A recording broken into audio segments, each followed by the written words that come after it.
Ilang months na yan, ma'am? 45 days. Parang manok. Yung white leg Oo, mo. yun.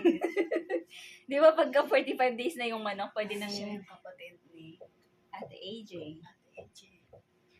Oh, gusto mo. Pag-aalis kayo, Mami, at titingin Nakakatakot sa yung akin. itsura niya, parang lolo. Titingin mami yan sa akin. Ang puti ni Melay. Ako lang yan dito. Hindi nga siya pumasok. Na? Hindi nga siya pumasok. Kaya Sa school? Kaya iwan mo dito. Gusto niya, baby. Mga ngalay kaya yan mamaya si ano. Then, Naku, tigas na ang ulo niya. oh, lakas oh. Diba, tinatapan natin yung mga anak natin, oh. Lalo sa hapon, ma'am, kailangan nila yan. Oh.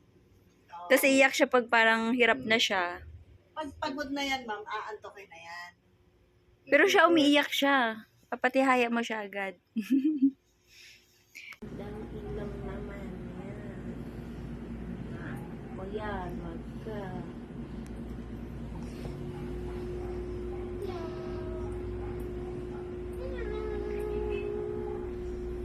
Parang bagong panganak ka.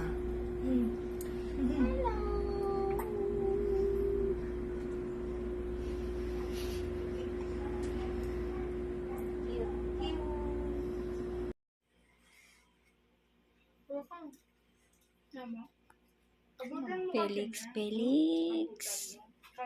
Tatawa ako sa kanya, 45 days na siya. Ayoy. Hindi mahilig kumain eh.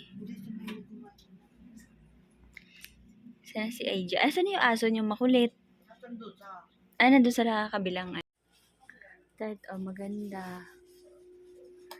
Yan, may ganyan. Pati dyan sa mga bed. Ayan si Felix, Felix!